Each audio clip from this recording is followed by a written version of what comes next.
Pessoal, agora a gente vai ver uma questão do exame de ordem de 2012 que trata de um assunto da parte geral do Código Civil, que é o assunto das condições impostas ao negócio jurídico. Vamos dar uma olhada no enunciado. O enunciado é o seguinte: o João prometeu doar seu imóvel em Búzios a José se o seu time de futebol do coração, o América do Rio de Janeiro, for campeão carioca em 2013. Assim sendo, sobre a condição imposta para a doação, assinale a afirmativa correta. Opção A. Trata-se de condição puramente potestativa, sendo lícita por depender de manifestação de vontade de uma das partes. Opção B. Subordinando-se a eficácia do negócio jurídico à condição suspensiva, enquanto esta não se verificar, não terá Roberto adquirido o direito nele previsto. Opção C. É defeso a Roberto, titular do direito eventual, praticar atos destinados à sua conservação. E opção D. Trata-se de condição meramente potestativa, sendo, pois, ilícita, uma vez que sujeita ao puro arbítrio de uma das partes.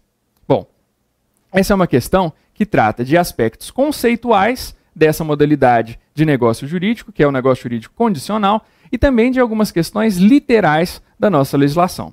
Como a questão não trouxe um problema, ela só te narrou um caso e pediu para ver a afirmativa correta, é preciso que a gente analise uma por uma das assertivas para verificar qual está certa e está errada. Então vamos dar uma olhada na letra A novamente.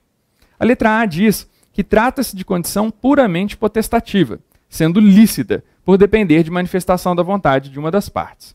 Bom, em primeiro lugar, a questão não envolve manifestação de vontade de uma das partes, porque a questão é se o clube for campeão do campeonato carioca. Isso daí não é coisa que dependa da vontade do sujeito da doação. Isso daí vai depender da performance do clube durante o campeonato. Então, em primeiro lugar, não é uma condição potestativa.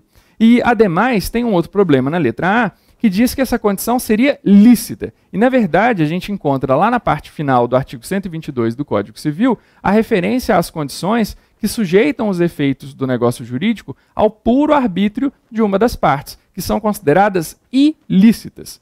Essas condições que sujeitam os efeitos ao puro arbítrio de uma das partes são as chamadas condições puramente potestativas. Então vimos que a letra A está errada. Vamos voltar à letra B.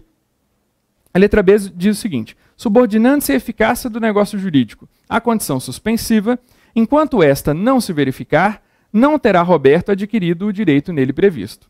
Bom, essa é a resposta correta. E, na verdade, é praticamente isso que vocês vão encontrar no artigo 125 do Código Civil. Ou seja, a condição suspensiva, que é o caso do exemplo, suspende a aquisição do direito.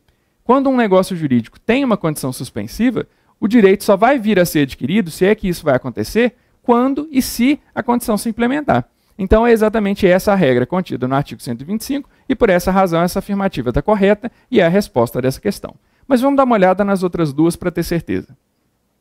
A opção C diz: é defeso a Roberto, titular do direito eventual, praticar atos destinados à sua conservação. Na verdade, essa é uma outra questão que trata da literalidade da regra. Na verdade, a regra é exatamente o contrário. É a regra do artigo 130 do Código Civil. Apesar de não ainda haver aquisição do direito, porque ainda não houve implemento da condição, desde logo, desde a prática do ato, já é permitido, ao contrário, né, a questão diz defesa, mas na verdade é permitido ao titular do direito praticar atos destinados à sua conservação. E a gente precisa então lembrar que defeso significa proibido e vai ver que a questão, a letra C, na verdade, é o contrário da regra verdadeira, que é no sentido de que é permitido ao titular do direito eventual praticar os atos de conservação. E por fim, vamos dar uma última olhada na letra D também. A letra D diz: trata-se de condição meramente potestativa, sendo, pois, ilícita, uma vez que sujeita ao puro arbítrio de uma das partes.